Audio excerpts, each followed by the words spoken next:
السلام علیکم ورحمۃ اللہ وبرکاتہ۔ الحمدللہ کفا وسلام علی عبادہ الذین اصطفیٰ، اما بعد۔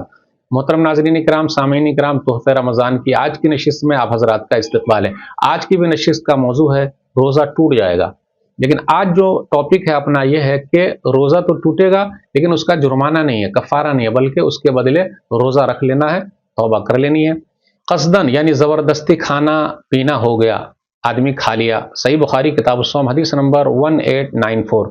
اگر کسی نے زبردستی کھانا پینا کر لیا، کھا لیا، پی لیا تو اس کا روزہ ٹوٹ جائے گا، اس کو چاہیے توبہ کرے اور اس کے بدلے ایک روزہ بعد میں وہ رکھ لے۔ پھر اسی طرح حیض یا نفاس آ جائے، یعنی عورت کو حیض آ جائے، نفاس آ جائے۔ نفاس مطلب بچہ پیدا ہوا تو خون آ جاتا ہے، حیض مطلب ہر مہینے جو خون آتا ہے، ایسا جیسے ہی آ گیا اس کا روزہ اس دن کا ٹوٹ جائے گا۔ صحیح بخاری کتاب الحیض حدیث نمبر 304۔ اس کے بدلے وہ بعد میں روزہ پورا کر لے، لیکن اس کو نماز نہیں پڑھنی ہے، یہ اللہ کی طرف سے رخصت ہے، لیکن روزہ پورا کرنا ہے۔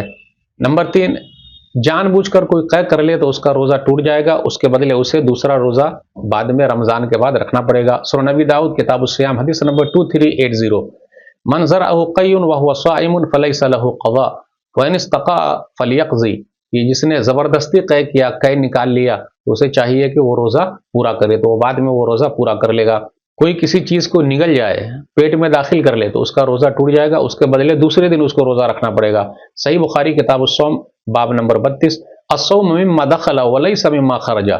روزہ جو ہے وہ داخل کرنے سے ٹوٹ جاتا ہے، نکل جائے کوئی چیز تو اس سے روزہ نہیں ٹوٹے گا۔ پھر اسی طرح کسی نے طاقت کے لیے انجیکشن لگا لیا، سوئی لگا لی، تو اس کا روزہ اس دن کا ٹوٹ جائے گا، بعد میں اسے رکھنا پڑے گا۔ پھر اسی طریقے سے اگر کسی نے اپنا خون ڈونیٹ کیا، دیا، اس کو کمزوری آ گئی تو اس کے لیے مسئلہ ہے، اس کے بدلے وہ بعد میں روزہ پورا کر لے۔ سنن نبی داؤد کتاب الصیام حدیث نمبر 2370۔ لیکن اگر خون دینے کے بعد، بلڈ دینے کے بعد کوئی اثر نہیں پڑتا روزے پر تو کوئی حرج کی بات نہیں، وہ خون دے سکتا ہے، تو روزے کی حالت میں خون دے سکتے ہیں، اس میں کوئی حرج کی بات نہیں، لیکن ہمارے روزے پر اثر نہیں پڑنا چاہیے۔ صحیح بخاری کتاب الصوم حدیث نمبر 1939۔